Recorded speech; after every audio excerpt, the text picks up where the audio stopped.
Welcome to Thrive with Meghan and Harry. We bring you news, views, and commentary about Harry and Meghan. Let's thrive together, guys. Hi, hope you are all doing well. What a crazy week we have just lived through. Oh my gosh. First, looking back earlier in the week, the beginning of the week, we first saw our amazing Harry at the Super Bowl, taking pics with Cedric the Entertainer and Mickey Gaikon, and spending time in the locker room with the guys and holding the trophy. And I told you that Willie Leaks was probably incandescent with rage because Harry got to go to the Super Bowl and nobody really cared that Big Willie, was in Dubai all weekend long. And we're hard pressed to find an article about that. Okay, fine. I was not really looking, guys, but it definitely didn't make international news like Harry going to the Super Bowl did. Now, if that doesn't show you who is more important here or who people care about, I mean, the fact that all Harry had to do was to go to the Super Bowl and he got like front page news everywhere, everybody's talking about it. And Willie went to Dubai and nobody cared. But anyways, that's old news. That's still news. I gotta move on. Then we got the news that Randy Andy was gonna settle the case with Virginia Giuffre. And I guess Andy had finally admitted that he met Virginia, because I'm thinking nobody is gonna pay millions if they never met the person. So there you go. I guess we can deduce that this pic of them was real and not a fake like Andy wanted us to believe. That's what he said at first, that it was fake. Then people were asking, who is paying for this? Who? Andrew doesn't have millions of dollars. Maybe they were expecting Randy Andy to go flip burgers at the Mickey D's like they wanted Harry to do. Remember all those stupid cartoons that they came out with Harry and, when Harry and Meghan left, with all those cartoons with Harry flipping burgers. Where are the cartoons about Randy Andy flipping burgers? I'd like to know. I'm kind of waiting. Why did they do that with Andy and they only did it with Harry? I wonder why. But of course, we all know who is really gonna pay off all this $12 million or whatever. It's probably more than that. It's the Queen, of course. Who else? Get real, people. The Queen, as I told you before, she pays for everything when it comes to Andy. Do you remember when Harry said that they had suggested that Meghan keep acting because there was no money to support her? So that old woman, that old bat, and I hate to be rude, but that old bat would rather support somebody who's accused of being a big old P than to support a woman who, Meghan, the only person of color in the royal family at the time, and the only woman to enter that family with a net worth of $5 million. Yeah. Meghan was worth $5 million when she entered that family. She didn't come penniless, okay? Yeah, that Meghan. They claimed that they didn't have money for her, yet the Queen can find up to $12 million to allegedly pay for that Randy Andy son of hers and his bad behavior. Can you believe that? Can you believe that? Anyways, you guys, while her subjects are barely able to pay their bills and there are a record number of people using the food banks, etc., they apparently cut some fund or the other that people really depended on. But the Queen's, she's got millions for Randy Andy. Yeah, they cut some fund or something. I don't know the name of it, that people really depended on, and people are just pissed.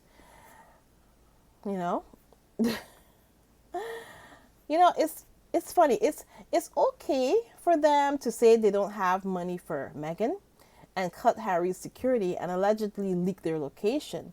But when your subjects are denied things and you take their tax payments and their paying the taxpayers' money to fund your son's indiscretions, then people will finally have to have a problem with this. people are going to finally look at this situation and say, you know what? This situation doesn't make sense. That's what people are finally, I hope people are finally going to look at this and realize that this is craziness. It's a crazy, guys.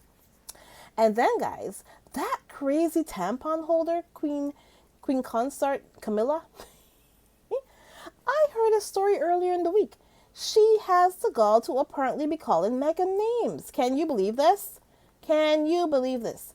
That tampon holding, you know what, B word, has apparently nicknamed Meghan the Minx. Can you believe this? And she's apparently called Meghan a troublemaker. Is this real life right now? Is this real life right now? Hey, call Milla. It's better to be a minx than a tampon holding Rottweiler. That's what I have to tell you. Okay? I'd rather be a minx than a tampon holding Rottweiler, because that's what you are. Listen, why do you think that they are so keen to put Harry and Meghan in it with the Carmilla guys? What do you guys think? Why do you guys think this is happening right now? Are they trying to rile up the Meghan hate club to defend that Carmilla? Do you think they're trying to rile up the likes of like Yankee Doodle and the Murky Mug and the According to Spaz? Do you want them to get all? Do you think that's why they're kind of like making it seems like if Meghan is trying to go after the Carmilla, so that she can get all that, so that they can come after Meghan some more? Is that what do you think? And that's what I think. You know, yeah. So it seems like they want people like those three that I mentioned to attack Meghan some more and maybe to raise Carmilla's profile a bit. What do you think? Because that's what I think is going on here. Because I find it funny that all of a sudden, when they want the public to back Carmilla to become queen, they start invoking both Harry and Meghan's names into it with the tampon holding Camilla. Right? And, and I saw that Russell Myers guy talking about some book some guy is writing, and it's all about Meghan, of course, and this so-called feud that Meghan had with Carmilla. Is this how it works now? I don't know. Whenever they want a member of the royal family to receive support, all they do is put them in some conceived feud with Harry and Meghan, mostly Meghan. And they just make story after story about Meghan and the said royal, whoever it is, Kate, Willie Leaks, the tampon Charles, the nuts, Andy, even the Queen. Now it's Camilla. It's getting so predictable. Oh my gosh. It's like Meghan is at war with everybody apparently, and Meghan hasn't been seen since, when was the last time we saw Meghan? For the Christmas photo? In a picture for a Christmas photo? Is that the last time that we actually saw Meghan? I think she was on Ellen. And that was like in, I don't know, October or something? November? No, I think it was November that we saw Meghan. That was the last time we actually saw Meghan. Meghan could be pregnant again, for all we know. Knowing Harry, Meghan could be pregnant again and we don't even know. Because we haven't seen Meghan, and all they do is keep talking about her. Oh my God, every day. They just keep talking about her. But anyways, let me just kind of move along, because this is getting really predictable. So another thing that I noticed that's been going on as well, right? The haters are running with it with this, because Meghan wasn't at the Super Bowl, right, with Harry. I see a lot of these silly YouTube channels and stuff, they're talking about that Meghan wasn't at the Super Bowl and all that, and apparently their marriage is on the rocks and all this crap. Can you believe this? These people are relentless. They're relentless. And it's funny because if Meghan was there, they would have had 100 stories about her, all about the body language people would, and the this and that. They would be all over it. The body language people that come up with all this stuff, they would have like story after story after story about Meghan. So, at first I was like, oh, I wish Meghan had gone. And I was like, oh, I wish she had gone. But now I'm actually glad that she didn't go, because they are always trying to fish Meghan out. You know, first they claim they can't stand her, then they ask her to go away, and then now that we haven't seen her for months, they're like, where's Meghan? Is the marriage in trouble? My God, these people. It's like wishful thinking with these people. They just wish and just hoping, like they're just wishing and hoping the worst when it comes to Meghan and Harry's marriage. Oh my God, the whole thing is just nuts. What is their problem? What does Harry and Meghan's marriage got to do with them? Like, these people. Anyways, but you know what? All I can say is Harry and Meghan, they are a normal, healthy married couple who both have agency and can make it through the night. If the other goes somewhere and has a conversation with other people, they can make it through, people. I mean, it's crazy that these haters and their wishful thinking, hoping that Harry would divorce Meghan.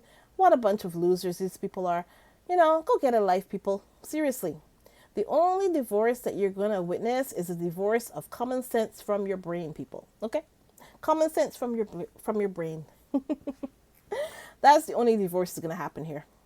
But anyways, listen. And then this royal family and this expensive Jollibee that they are planning while the whole of England is worried about the empty store shelves, the impending water crisis, with them apparently dumping sewage in the River Thames. So I heard about that last week, and inflation hitting everyone hard and people's cost of living rising, but their pay is not keeping up with the inflation. And that is actually happening everywhere. It's not unique to the United Kingdom, but you know what? That's who we're talking about right now. Listen, they have huge problems, guys. And this family is planning a huge ass expensive Jollibee. Eventually, they will also be, they'll be planning a huge, expensive, I hate to say it, but they'll have to plan a funeral at some point. And then an enormously expensive coronation. While the royal family are trying to heat a cottage with a fund that's supposed to be for the taxpayers. Can you believe that? I heard about this whole thing about some cottage that they're heating or whatever. And they're taking it from the taxpayers. What a mess. Oh my gosh, what a mess. But guys, even after all this other crap that I mentioned earlier, the craziness that's going on. Listen, the biggest royal crisis to hit the royal family in decades, guys. Decades. No, and I'm not talking about the Oprah interview, okay? That's what the British press and people like Russell Myers and Camilla Tominey want us to believe. Yeah, they do. No, I'm not talking about Harry and Meghan, Camilla. Okay, I'm not talking about them right now. The biggest royal crisis to hit the royal family, what they are facing right now, is that tampon wannabe and that with that quid pro quo scandal that he has. Yeah, that quid pro quo scandal. What a mess this is for the future king, guys. Why are these people not more concerned and pissed?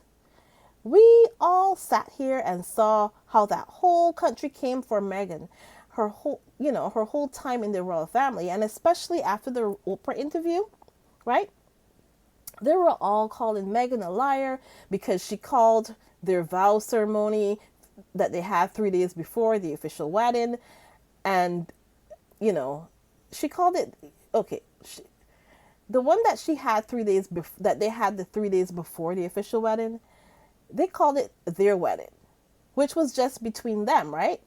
And I'm actually glad, funny thing about it, I'm actually glad that they had that wedding, that they had their own personal wedding, because the one that we saw with a bunch of traitors is not the wedding that they acknowledge or refer to as their wedding day. So I'm glad that they have that day, that they, the 3 days before their actual, the one that we all saw. Because we all thought that was their wedding, but the one that was 3 days before, that's their actual wedding. That's the one that they want to remember. It was just between them. Anyways, listen, this tampon guy and his cash for honors mess of a scandal.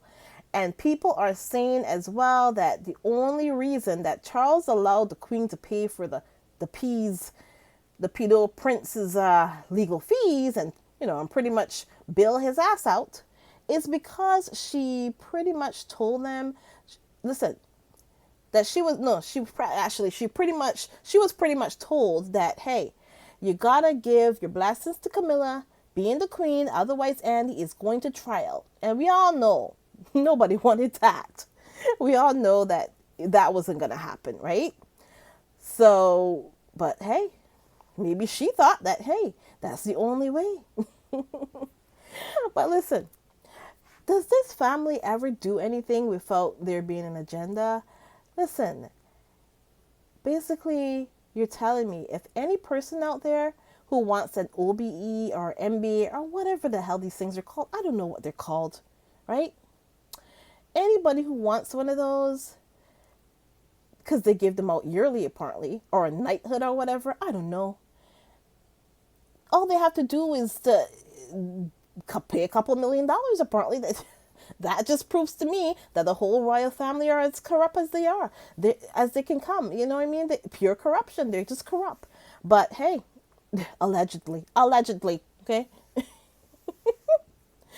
anyways, these reporters and people who constantly are out there trying to defend the royal family, they just keep looking more and more like hypocrites. My God, what a week that Camilla Tominey had, talking out of the both sides of her mouth. And that Russell Myers and that Jabbo guy, they look like total frauds this week, trying to defend and talk around why the Queen is paying millions for that pee, while they keep dragging Harry and Meghan into everything. It's just nuts. So we're gonna see, guys, what this whole investigation into this tampon holder's whole cash for honors deal with that Saudi prince, how it goes. Guys, it's gonna be juicy. It's crazy. The whole royal family, they are imploded, and I'm so happy that Harry and Meghan are out of there. I'm so happy. And I hope Meghan doesn't appear in public, in a public capacity until like months from now. Months. Listen, I don't want to see her for months from now. So they don't get to use her as a distraction, because they try to do it all the time. They do it all the time. They're doing it all right now. They're trying to fish her out and, oh, the marriage is in trouble. The marriage is in trouble. They're trying to fish her out. But I'm glad that she's hiding. Good. Hide, Meghan. She's not really actually hiding, but I'm just saying she's not out in public. She can, she can go wherever she wants to go, do whatever she wants to do. She doesn't have to come out, like if you see somebody walking, she could be walking on the street with, with her mom or kids, and we'd never know that it's them. They're wearing a mask, they're wearing a hat. We don't know. She's out and about, I'm sure. But I'm just saying she doesn't have to be out and about in public like that. And I'm glad. I hope she stays away for a good long time and let all this stuff, let all this stuff just boil over on them. So anyways, guys, yeah. It's been a week. So, guys, I haven't done a Black History Month special in a while. And because it's been so busy, and I even had like a whole bunch of stuff there that I talked about. Oh my God, we just need more time to talk. Oh my gosh. But anyways, guys, and I'm so happy to be able to bring you today a special for Black History Month, and we're going to talk about Madam C.J. Walker today. Madam C.J. Walker, born Sarah Breedlove, was an American businesswoman and philanthropist. Born December 23rd, 1867, near Delta, Louisiana. Died May 25th, 1919, in Irvington, New York. Madam C.J. Walker was one of the first African American female millionaires in the U.S., and definitely one of the only self-made millionaires at the time. The first child in her family to be born after the Emancipation Proclamation, Sarah Breedlove was born on the same cotton plantation where her parents, Owen and Minerva Anderson Breedlove, had been enslaved before the American Civil War. Unfortunately, she was orphaned at a very young age and married at the tender age of only 14 and widowed by the age of 21. She then moved to St. Louis, Missouri to be with family. After working as a washerwoman for about a decade, Sarah unfortunately began to experience scalp infections that resulted in balding in certain areas. And after unsuccessfully trying some over the counter products that did not work, she started to experiment and came up with a product of her own which cured her scalp infections and even eventually her baldness. Walker eventually got married and moved to Pittsburgh and actually learned the chemistry that she needed to develop her products and sell them. She employed hundreds of beauty culturalists all over the states to sell her products, and she opened her own beauty school called Lelia College of Beauty and Culture after her daughter. Her business was incredibly successful, and Madam C.J. Walker had as many as 25,000 Walker sales agents by 1919. Madam C.J. Walker was also an incredibly generous philanthropist who donated up to $5,000 famously to the NAACP and $1,000 to the African American YMCA, along with countless other donations as well. She provided scholarships and funded the preservation of Frederick Douglass's house. She even had a Harlem townhouse and many other real estate investments, and her beauty school and a cultural saloon hosted by her daughter during the Harlem Renaissance of the 1920s. Madam C.J. Walker died on May 25, 1919, from kidney failure and complications of hypertension at only the age of 51. Her remains are interred in Woodland Cemetery in the Bronx, New York. Madam C.J. Walker was one of the first African American millionaires and definitely one of the first women. What a pleasure that was to bring you guys. Thanks so much for staying and listening to that. Either way, guys, I'd like to thank any of you who have sent me any super chats in the last couple of weeks. I really do appreciate it. And I also do have PayPal as well, just to let you know. If you'd like to support my channel and support my work here, I really appreciate that. Thanks so much to my channel members who support me, support the channel financially. You already know their names, and I think they're actually going to get tired of me calling their names all the time. They are amazing guys, and you guys all know who they are. Lydia Washington, Cookies and Cream is always making very, donations. Arnold, Mrs. S. There's so many, so many of you. You're always supporting me. Yeah, so I really do appreciate all the super chats and everything that you've sent. Yeah, so thank you guys so much for your support. And I really do appreciate this. Yes, guys, so thanks so much for joining me. Remember that Megan said it's not enough to just survive something. That's not the point of life. You've got to thrive. You've got to feel happy, unquote. Yeah, so guys, it's been amazing to talk to you. And, and by the way, guys, I think we're up to 18, well, we're well over 1,800 subscribers by now, and I think we're almost to 1900 subscribers. So that is amazing. I can't even believe it. So we're aiming for 2000, and my goal is 2000. I think we should get over that since we're already almost at 1900.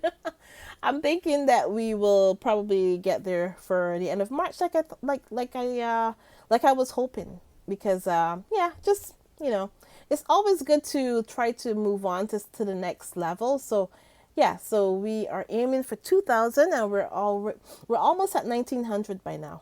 So that's amazing, guys. I really do appreciate it. Thanks so much for joining me. Remember to like, subscribe, and share. Thanks so much, guys. Have a great one. Bye.